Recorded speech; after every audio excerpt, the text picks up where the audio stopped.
या तो आप हमें गोली से मार दें या आप हमें हमारा जो हक है, हमें जो है ना इस वक्त ये रोटी है हमारी वज़ीर इत्तलात, वो तो हमें मिलना ही पसंद नहीं फरमा रही। हमने बहुत कोशिश की, उनसे मुलाकात की, लेकिन वो आज दिन तक हमें नहीं मिल रही।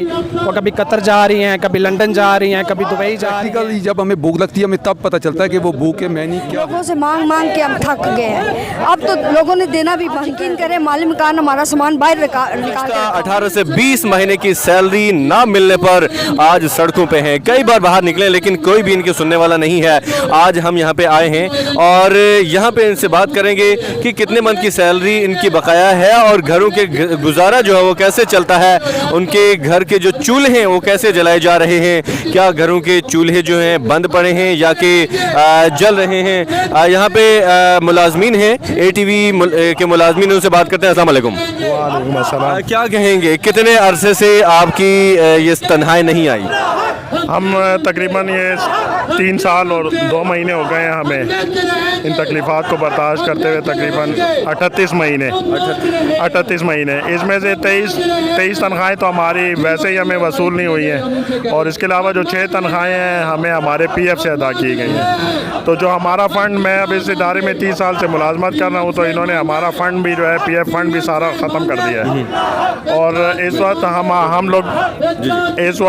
हम लोग ना अपना इलाज करवा सकते हैं। हमारे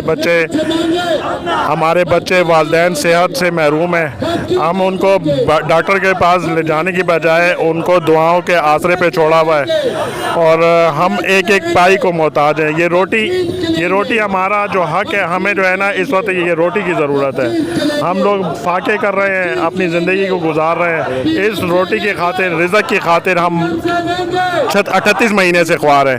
हमारी ये बिल्डिंग जो पीछे नज़र आ रही है, इस बिल्डिंग को इन्होंने गिरा दिया। अब इस बिल्डिंग को ना बनाने का मकसद समझ नहीं आ रहा है। इसका 25% काम बकाया है और इन्होंने इस काम को इस जगह पे रोक दिया है। यानी ये मज़ीद आगे चलाना नहीं चाहते। ना ये FM का ठेका कर रहे हैं, ना ये जो एक जालिम ठेकेदार को दिया हुआ है जो कुछ दे भी नहीं रहा है। वादे के मुताबिक जो उसने 2.5 करोड़ रुपए देने थे, वो 2.5 करोड़ जब नहीं अदा कर रहा तो आप उसे साइड लाइन क्यों नहीं करते? दूसरी पार्टी क्यों नहीं लाते? टेंडर FM का क्यों नहीं करते? आप क्या हमारे मरने का इंतज़ार कर रहे हैं? हम तो ऐसे छोड़ के नहीं जाएंगे। या तो आप हमें गोली से मार दें या आप हमें हमारा हक दे दें। हमें हमारे बच्चों का हक चाहिए। हमारी सारी ज़िंदगी जो हमने इधर ख्वार की है, मैं इस इदारे में जब आया था तो मेरी दाढ़ी मूछ नहीं थी, अब मेरे बाल सफ़ेद हो गए हैं। तो आप ये देखें, इस उम्र में मैं जाके कहाँ पे मुझे कोई मुलाजमत देगा? इस उम्र में मुझे कोई मुलाजमत नहीं देगा। कम अज़ कम अगर आप इस इदारे को नहीं चलाना चाहते तो जो हमारा बनता है, जो हमारी 29 महीने की तनख्वाहें, जो हमारा PF है, जो आप हमें गोल्डन शेक हैंड दे कि हम जाके कहीं जो कोई रेडी लगाएंगे, कोई दुकान खोलेंगे, अब अपने बच्चों का रिज़्क़ कमा लेंगे। हमसे और मज़ीद बर्दाश्त नहीं होता। खुदारा हम लोगों पर रहम करें। हम आपसे ये झोली फैला के भीख मांगते हैं अपने और अपने बच्चों की ज़िंदगी। आपसे हम रहम की अपील करते हैं। अल्लाह हाफ़िज़। बहुत शुक्रिया जी।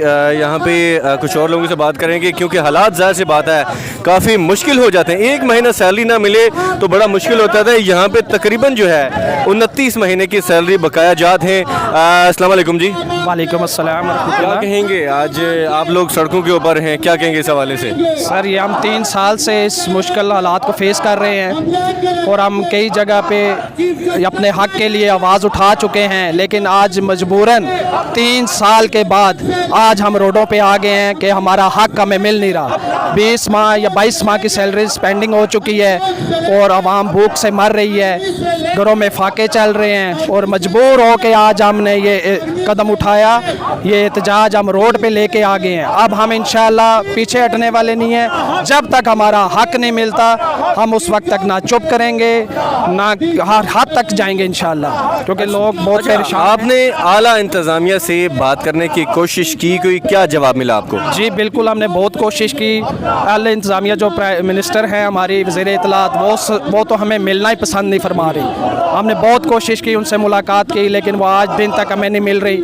वो कभी कतर जा रही हैं, कभी लंदन जा रही हैं, कभी दुबई जा रही हैं। और यहाँ पे एम्प्लॉइज़ जो उनके अंडर इदारा है शालीमार ब्रॉडकास्टिंग ATV चैनल, और इसके बारे में बिल्कुल वो सोच नहीं रही, कोई समझ नहीं आ रही। हमारे जो MD हैं वो यहाँ पे आ ही नहीं रहे, 3 माह से वो कोर्स पे जा चुके हैं और कोई भी पुरहान हाल नहीं है हमारा, कोई भी नहीं सुन रहा, और जिस वजह से आज हम रोडों पे हैं। अच्छा, बच्चों का घर का निज़ाम, बच्चों की फीसेस, खाना पीना, क्या कैसे आप बंदोबस्त करते हैं ये सारा कुछ? सर बहुत मुश्किलात हैं। जो हमारे बहन भाई हैं जो सेलेक्टेड हैं वो कुछ हमारी हेल्प कर रहे हैं, लेकिन कब तक वो करेंगे?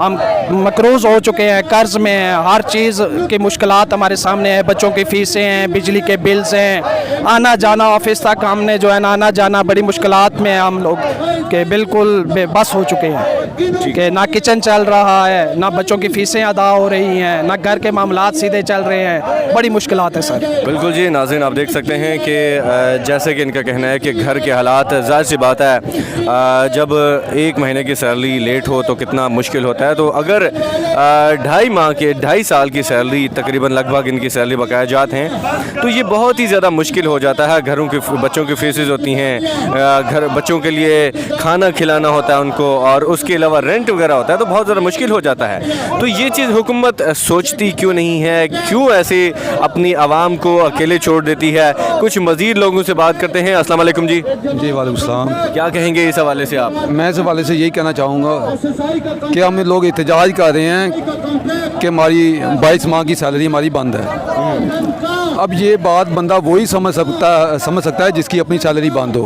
अब सैलरी बंद होने से क्या होता है जी, आपका खाने पीने का राशन, बच्चों की स्कूल की फ़ीस, बूढ़े माँ बाप की दवाइयाँ वगैरह, ये वो इस तरह का ना वो मसले बंद हो जाते हैं। अब जो ऊपर मिनिस्ट्री वाले हैं वो इस चीज़ को नहीं समझेंगे।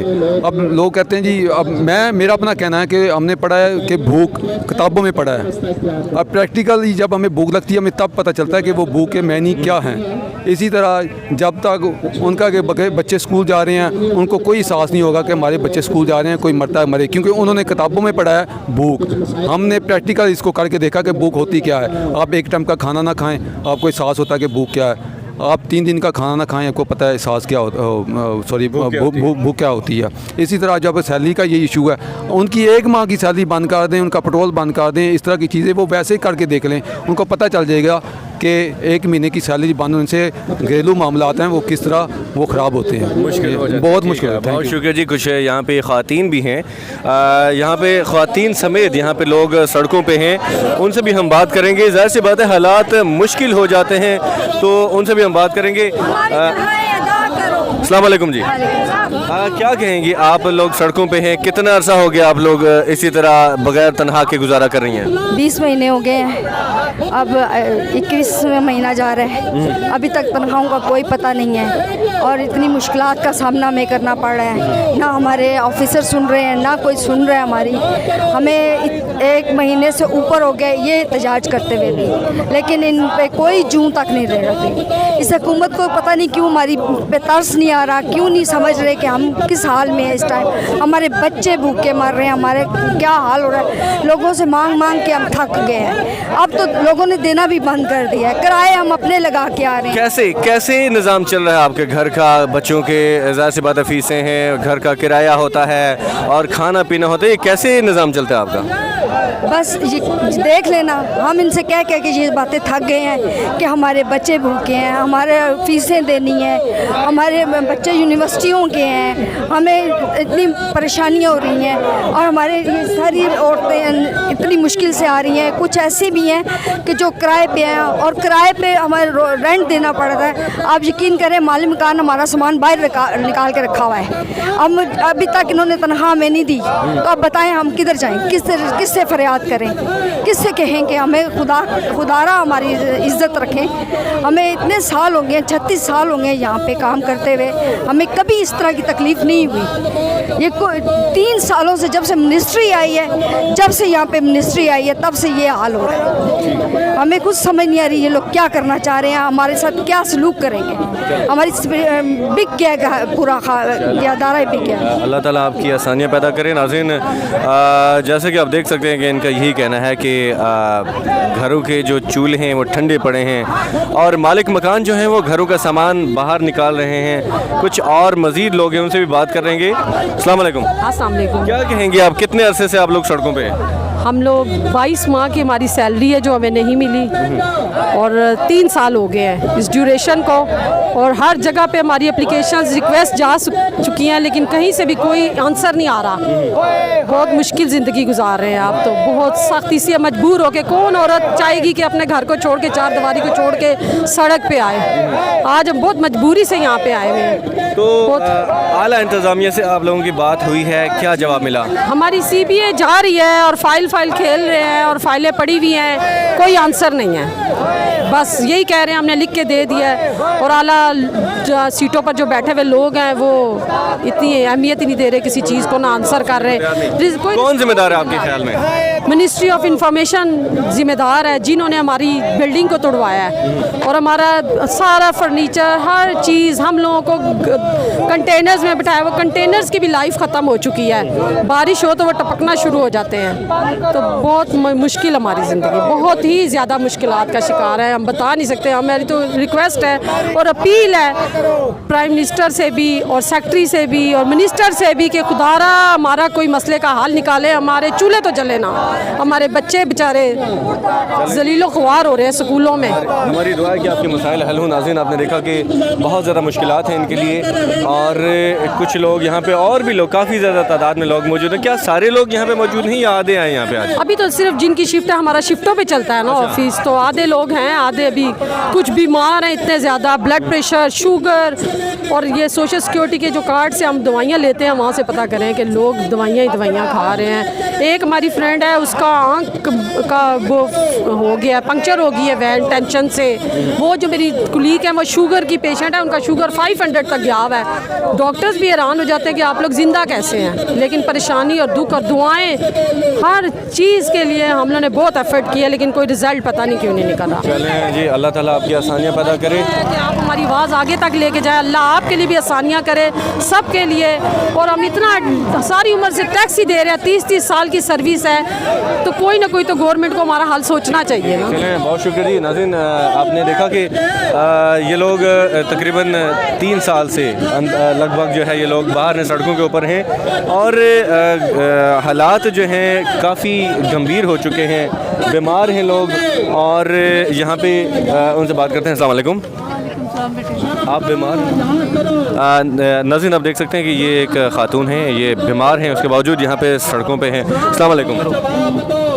क्या कहेंगी आप? मैं ये कहूँगी कि हमारे 28 महीने की तनख्वाही इन्होंने अदा नहीं की, हम किराए पे रहते हैं, बच्चे ज़ाहिर है, बच्चियों के छोटे छोटे बच्चे हैं, उनके लिए हम कहाँ से लाएं?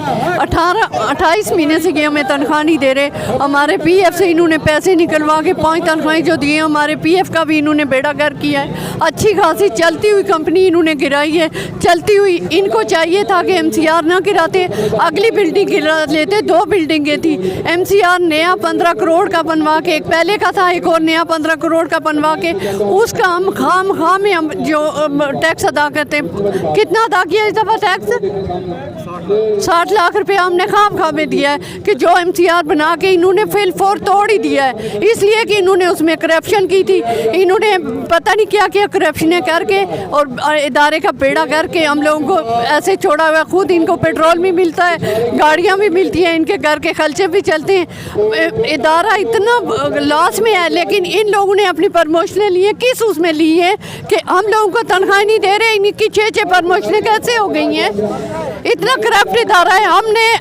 हम लोग 18 साल के यहाँ आए थे, हमने इस इदारे की एक ईंट रखी है। बने बनाए इदारे पे आए ये करप्ट लोग, बने बनाया पे आए और इन्होंने आके इस इदारे का बेड़ा गर्क किया है। क्यों गिराने दिए? हमें आगे लिटाते, हम लेटते आगे। कोई आगे ये तोड़ सकता है किसी की बिल्डिंग? मुझे बताएं, आपका कोई घर तोड़ सकता है घर में घुस के? ये सब हमारी इंतजामिया का किया जा रहा है। सारे ये बेईमानियाँ इन्होंने करके हमें इस हालात तक पहुँचाया कि हमारे आज बच्चे भूखे मर रहे हैं। 350 खानदान का मतलब क्या है?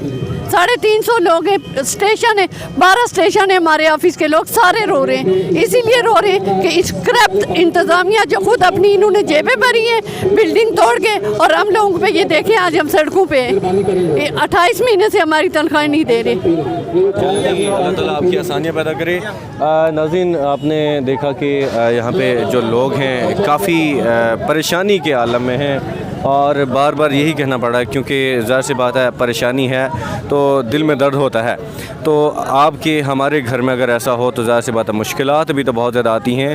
अल्लाह ताला इनकी परेशानियाँ दूर करे और इनके लिए आसानियाँ पैदा हों और हमारे आला हुकाम जो हैं उन तक ये आवाज़ पहुँचे और जो है इनके हालात बेहतर हों। जितने भी ATV के मुलाजमीन हैं इनके हालात ताकि बेहतर हों, इनके घर के जो इनके बच्चे हैं वो उनकी मुश्किलात दूर हों। ज़ाहिर सी बात है घरों के किराए हैं, घरों के किराए देना मुश्किल हो चुका है और घरों से बाहर सामान फेंका जा रहा है मालिक मकान की जानिब से।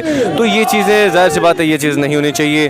हुकूमत को सोचना चाहिए ताकि इनके मामलात बेहतर हों। आज के लिए इतना ही, अगली वीडियो में हाज़िर होंगे। इजाज़त दीजिए, अल्लाह हाफ़िज़।